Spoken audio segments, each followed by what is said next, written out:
Hello दोस्तों, स्वागत है आपका मेरे YouTube channel let's study with Poonam में, जिसमें हम जीके जीएस से रिलेटेड टॉपिक के बारे में चर्चा करते हैं और आपके लिए नए नए विषयों को खोज कर लाते हैं। तो आज हम बात करने वाले हैं सन डायल के बारे में। सन डायल यानी धूप घड़ी। धूप घड़ी एक ऐसा उपकरण है जो संदर्भ पैमाने पर सूर्य की स्थिति द्वारा डाले गए प्रकाश बिंदु या छाया का उपयोग करके समय को इंगित करता है। जैसे ही पृथ्वी अपनी ध्रुवीय दूरी पर घूमती है, सूर्य पूर्व से पश्चिम की ओर आकाश में जाता हुआ प्रतीत होता है, जो सूर्योदय के समय क्षैतिज के नीचे से दोपहर के समय चरम पर होता है और सूर्यास्त के समय फिर से क्षैतिज के पीछे चला जाता है। समय मापने वाले उपकरण बनाने के लिए अजीमुख यानी दिशा और ऊंचाई दोनों का उपयोग किया जाता है। हर प्रमुख संस्कृति में स्वतंत्र रूप से धूप घड़ी का आविष्कार किया गया है और संस्कृति के विकसित होने के साथ साथ यह अधिक सटीक और परिष्कृत होती गई है। धूप घड़ी स्थानीय समय का उपयोग करती है। 1840 के दशक में रेलवे के आने जाने से पहले स्थानीय समय को धूप घड़ी पर प्रदर्शित किया जाता था। इसका उपयोग सरकार और वाणिज्य द्वारा किया जाता था। धूप के आविष्कार से पहले घड़ी के आविष्कार से पहले समय मापने का एक मात्र तरीका धूप घड़ी थी।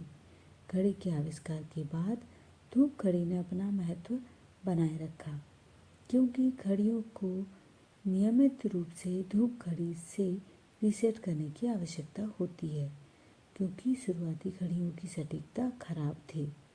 देशांतर मापने के लिए एक घड़ी और धूप घड़ी का उपयोग किया जाता था। डायल को सीधी रेखाओं और कंपास का उपयोग करके बनाया गया था। 19वीं सदी के उत्तरार्ध में धूप घड़ी अकादमिक रुचि की वस्तु बन गई। लघुगणक के उपयोग ने डायल को व्यवस्थित करने के बीजगणितीय तरीकों को नियोजित और अध्ययन करने की अनुमति दी। अब उपयोगितावादी नहीं रहे। धूप घड़ी लोकप्रिय आभूषण के रूप में बनी रही और कई लोकप्रिय पुस्तकों ने इस रुचि को बढ़ावा दिया और निर्माण संबंधी विवरण दिए। सस्ते वैज्ञानिक कैलकुलेटर ने बीजगणितीय तरीकों को ज्यामितीय निर्माणों की तरह सुलभ बना दिया। कंप्यूटर के उपयोग ने डायल प्लेट डिज़ाइन को तुच्छ बना दिया। सूर्य घड़ियों की विरासत को मान्यता दी गई और दुनिया भर में सूर्य घड़ी समाजों की स्थापना की गई और कुछ कानूनों ने सूर्य घड़ी का अध्ययन राष्ट्रीय स्कूल पाठ्यक्रम में हिस्से में शामिल कर दिया।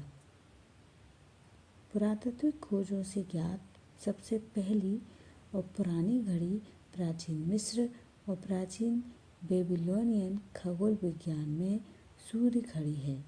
उसी समय के प्राचीन एनालिमेटिक सूर्य घड़ी और उसके प्रोटोटाइप आधुनिक रूस के क्षेत्र में खोजे गए हैं। बहुत पहले से ऑबेलिस्क, जिसके बारे में माना जाता है कि इसका उपयोग सूर्य घड़ी के रूप में किया जाता था, जिसे फिरौने के सम्मान में बनाए गए मंदिरों में रखा गया था, अब केवल स्मारक के रूप में काम करने के लिए माना जाता है। संभवतः मनुष्य पहले की तारीख में भी छाया लंबाई से समय बता रहे थे, लेकिन इसे सत्यापित करना कठिन है।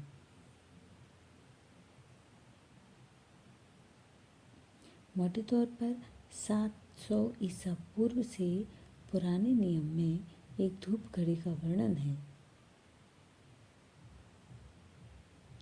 जो संभवतः मिस्र बेबीलोनियन डिज़ाइन की थी।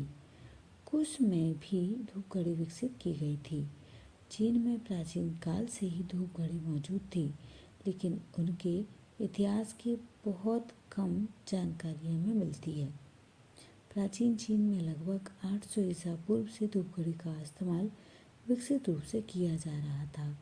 अंततः 1000 ईसा पूर्व तक धूप घड़ी बहुत परिष्कृत जल घड़ी में विकसित हो गई। 104 ईसा पूर्व से सूर्य घड़ी का प्रारंभिक संदर्भ कैलेंडर विशेषज्ञों की एक महासभा से मिलता है।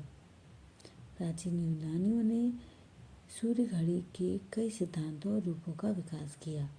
माना जाता है सूर्य घड़ी को ग्रीस में मिलेट्स और एनाक्सिमेंडर द्वारा लगभग 560 ईसा पूर्व में पेश किया गया था।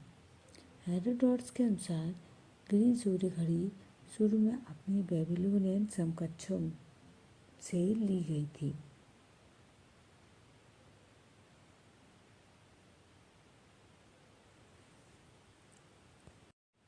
21वीं सदी की पहली रिकॉर्ड सेटिंग गगनचुंबी इमारत ताइपे 101 के डिज़ाइनरों ने प्राचीन परंपरा को आगे बढ़ाया और 2004 में ताइवान में खुलने पर यह टावर दुनिया का सबसे ऊंचा टावर था, जिसकी ऊंचाई 500 मीटर से अधिक है।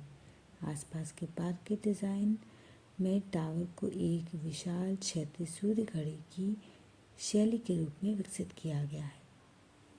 तो दोस्तों, सूर्य घड़ी के ऊपर हमारा ये वीडियो आपको कैसा लगा कमेंट करके ज़रूर बताइए। और यदि वीडियो पसंद आए तो चैनल को लाइक शेयर सब्सक्राइब ज़रूर करें। धन्यवाद।